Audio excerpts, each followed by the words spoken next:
Hello again, Guyana, and welcome back to Budget in Focus. I'm here with MP Ramsaroop, and we're going to be chatting a bit about his presentation last Friday, as well as some core issues that he wanted to raise out of that presentation.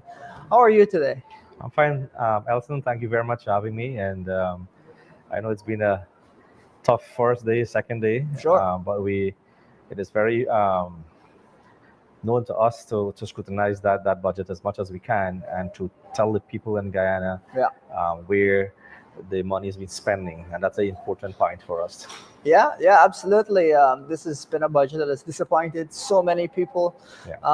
and also the performance of many sectors has been very disappointing. We want to zero in on a couple today, the gold sector and the forestry sector. We've seen really next to no growth. I think the Minister of Finance, even indicated there's not much expectation that forestry will do well this year.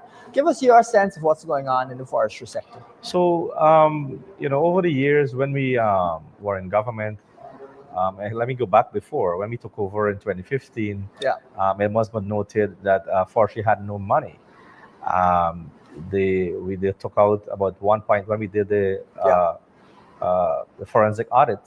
It shows that 1.3 billion dollars came out from the coffers of GFC, and that money went to 600 million went to the High Street building, where the building collapsed. So it was not for human yeah. consumption. We had another 300 million to Clico. We had another 400 million to Marriott, and we had some to Iokrama too. Mm. And so the money there was supposed to be put in proper investment. Didn't bore any benefit to GFC. Mm. So when we took over in 2015, we basically struggled to really keep the commission running. Of course, there was a 211 millions in overdraft that was, I'm sorry, in Yeah. fixed deposit that was there, but there were about $90.4 million or 90.2 million in overdraft Okay. that was already there. So when the minister Vikram this morning spoke about they had to pay water bill and light bill and they had to pay staff and rotation of staff, it's because of there was no money there left there. Yeah. So we had to come there, and if you recall, we also had to Norwegian block some of the money that was coming to Guyana. Yeah. And I recall when David Granger was president then, had made those areas below the fourth parallel to be in conservation and protection, and that is where we end up to go to Norway, and we got I think it's about 80 million US dollars, Sure.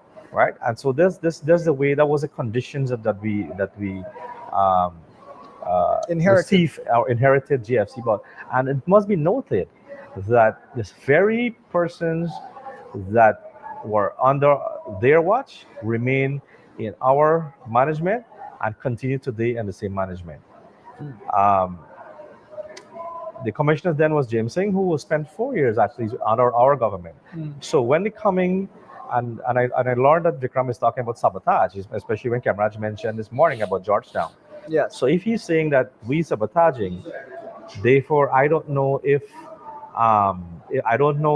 that is sabotage from the staff. I mean, it might be bad for me to say that, but I don't know because I'm not using the word sabotage. But those management skills remain the same, Mm. right? So these are some of the issues that we got within the forestry. In terms of production, we were doing pretty well in terms of the production, Yeah. despite the conditions that we inherited. When they take over back in 2020, we see that there's a sharp decline Yeah. in the production, and they blame it on COVID-19. They blame it on weather conditions. We never blame anything else.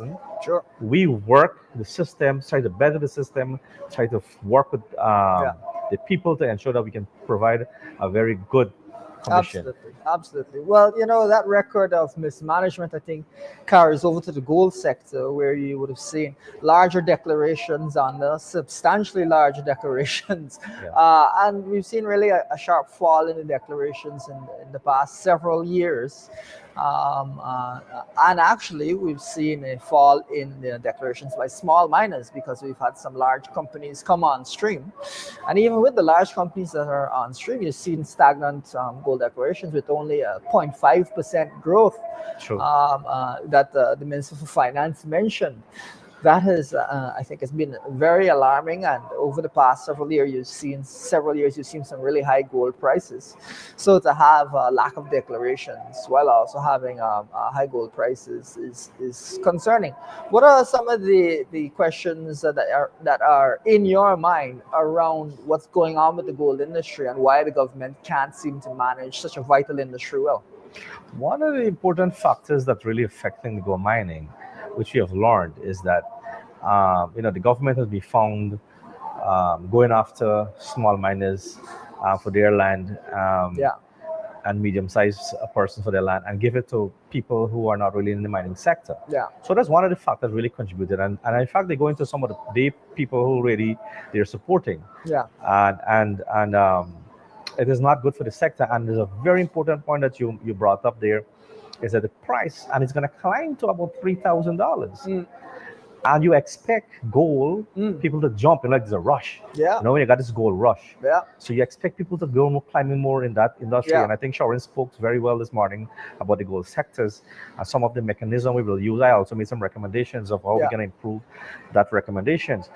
Um, I know there are always a lack of the government, the PPC government, in terms of putting mechanism in place yeah, to police, to border security for smuggling of gold. yeah, If you recall, before we took over in 2015, there was this Curacao smuggle. yep, indeed. It was a big smuggle that involved high official. And as soon as they come back, the gold started to drop. The minister, subject minister, always talking about projections, Yeah, projections by big companies. Last year he mentioned big projections. This year gold still drops. What's happening? yeah, So so it tells real things concern. about management and how what is really. Yeah, on the one hand, the small miners Yeah. being affected, lands are being taken away from small miners. And on the other hand, the government are putting in place mechanisms to deal with smuggling of gold. Under the APNU UFC, when we were last in Yes. office, there were several mechanisms there. Yeah. Maybe you can speak to some of include them. include the mechanism that we had there. Where there was some task force that we set up Yeah, to manage the uh, mitigate the smuggling. mitigates the illegal mining, and there was a very core group Yeah. that we set up, which 50% of them were fired Mm, from their position, and they're because they were when they were talking about CSOs being fired. mm, You understand me? They fired those workers who yeah, had the skills and mandated to ensure yeah, that all declaration is made, and it's not even for the mining side, but also for the GGMC staff to ensure that the function yeah, of the way they're supposed to function and not involved in illicit operations. yeah. So that core group there were all, I mean, over 50% were fired. Mm, mm, So, those are the things that really cause the sector to decline. yeah. And then you have Shut down the task shut forces. down the task force, shut down that there's a core workers, a core group Yeah, wardens that and so on. use GGMC, forestry, lands and so on. They all sit together to look Yeah, at that yeah, sector. absolutely, absolutely. Well, just a closing note we wanted to ask you about is we've seen a lot of talk around the natural resources fund and the possibility of some volatility with oil prices next year.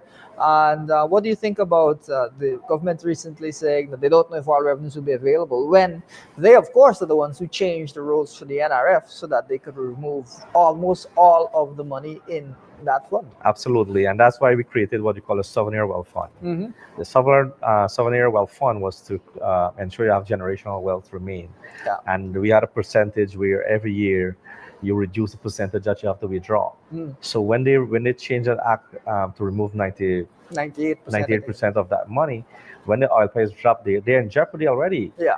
and that's why you can find that the borrowings. Mm-hmm. I'm not an economist, but the borrowings, of course, they will have to go borrow more Yeah. money, Yeah. double maybe of what they're borrowing now. Yeah.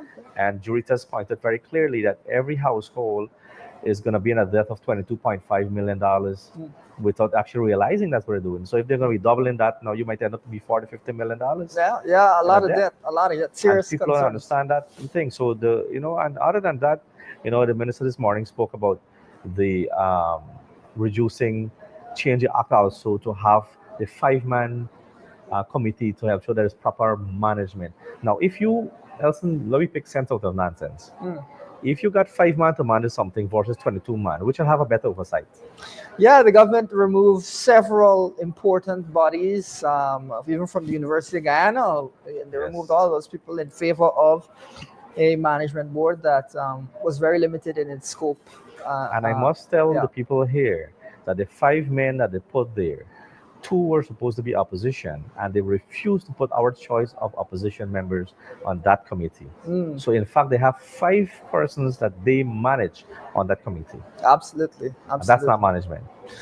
Folks, thank you for tuning in to Budget in Focus. We've been here with MP Ramsaroop, who's given us some thoughts based on his remarks and what's going on in the country.